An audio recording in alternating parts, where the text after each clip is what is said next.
बावजूद बिहार में वो विकास की योजनाएं धरातल पर नहीं उतर पाई। उसके सबसे बड़े जिम्मेदार अगर कोई है तो वो मुख्यमंत्री नीतीश कुमार जी है।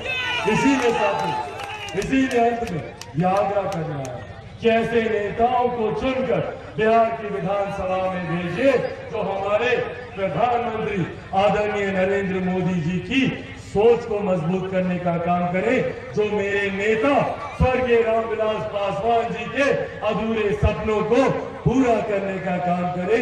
और इसीलिए आग्रह करता हूं कि हमारी बहन कुसुम देवी जी, जिनका पता है ना उसमें ईवीएम पे कौन से नंबर पर है, सबको पता है, सब लोग दिखाइए तो, सबको पता है वो नंबर। हाँ, ये निशान किस चीज का निशान होता है? विक्ट्री का निशान होता है, विजय का निशान होता है। तो विजय तो पहले से ही सुनिश्चित है। इस बात को हम लोग को तय करना है कि 3 तारीख को कोई ना छूटे, कोई भी नहीं छूटना चाहिए। चाचा चाची, दादा दादी, नाना नानी, भाई बंधु, यार, रिश्तेदार, सबको लेकर जाना है मतदान बूथ पर। वहां पर लेकर जाकर 2 नंबर पर बटन दबाएंगे ना। युवाओं को अकेले नहीं जाना है, अपने साथ 10-10 लोगों को लेकर जाना है। लेकर जाएंगे, चाची जाइएगा ना, आप उठाकर बताइए, सब लोग जाइएगा ना, सब लोग जाइएगा। तो 3 तारीख को 2 नंबर पर, और छाप कौन सा होगा? कमल का फूल।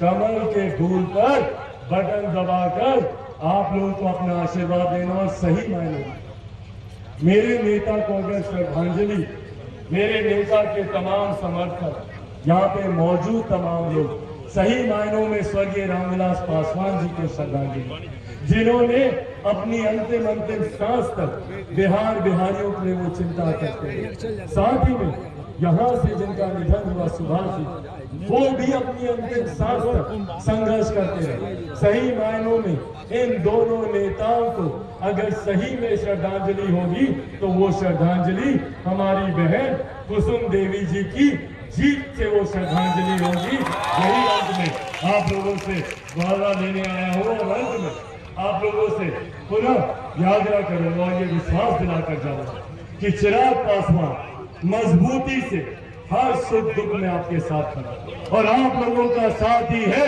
जिसने चिराग पासवान को तमाम विपरीत परिस्थितियों के बाद भी जीवित रखा, की विधानसभा में भेजे, जो सही मायनों में हमारे लिए लड़ाई लड़े, जो सही मायनों में हमारे हक अधिकार की बातों को विधानसभा में उठाने का काम करे। और कहीं गलती से मौजूदा सरकार के प्रत्याशी चुनाव अगर जीतते हैं तो वही जंगल राज की बात होगी, वही लाठियां चलेंगी, वही अपहरण, डकैती, लूटमार, बलात्कार, हत्याओं का सिलसिला जारी होगा जो मुख्यमंत्री नीतीश कुमार जी के शासन में होता है। आज जो बिहार में सरकार चल रही है, विकास की ये लोग बातें करते हैं, भैया बताइए ना, पिछले 32 साल से बिहार की जनता ने इन लोगों पर नहीं तो और किस पर विश्वास किया?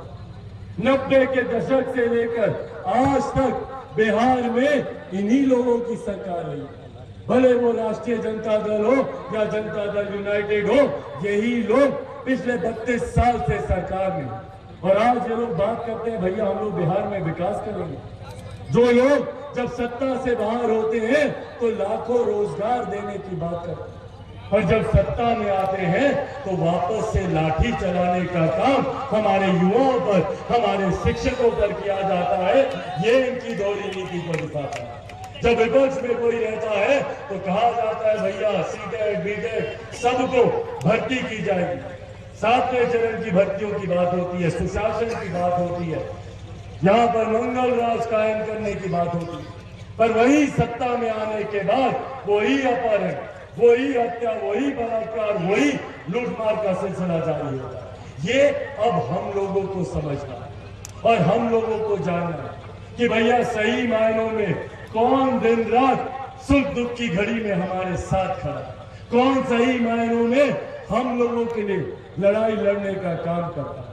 और आज साथियों, विशेष तौर पर यह आग्रह मैं अपने उन साथियों से करूंगा जिन्होंने हमेशा मेरे नेता, मेरे पिता आदरणीय रामविलास पासवान जी का साथ देने का काम किया, जो मजबूती से हर परिस्थिति में मेरे नेता के साथ खड़े रहे।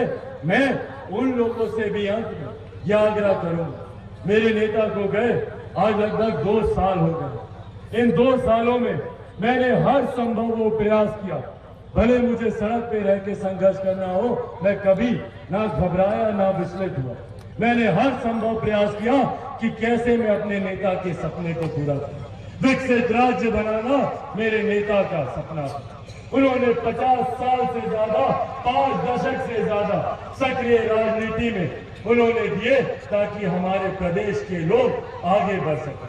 और मैं गर्व के साथ कहता हूं कि इन 50 सालों में मेरे नेता पर कोई 1 रुपया तो क्या 1 पैसे तक का आरोप नहीं लगा सकता। इस बात का डर मुझे, उन्हीं का आंसू है, उन्हीं का खून है मेरी रगों में। और ये वादा आप लोगों से करके जाता हूं कि जब तक बिहार को एक विकसित राज्य नहीं बना दूंगा, तब तक मैं भी चैन की सांस नहीं लूंगा। ये वादा आज आप लोगों से करता हूं। पर बिहार में विकास की बात अगर कोई एक नेता करते हैं तो वो हमारे प्रधानमंत्री आदरणीय नरेंद्र मोदी जी।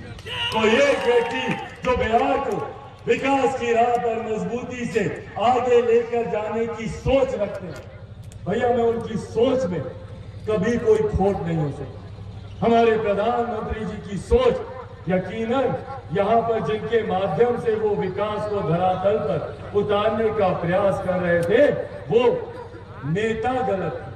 मुख्यमंत्री जी के माध्यम से प्रधानमंत्री जी ने कई बार सोचा कि भैया डबल इंजन की सरकार है, जो प्रधानमंत्री जी केंद्र में चाहते हैं उसको वो धरातल पर उतार पाएंगे। पर हकीकत है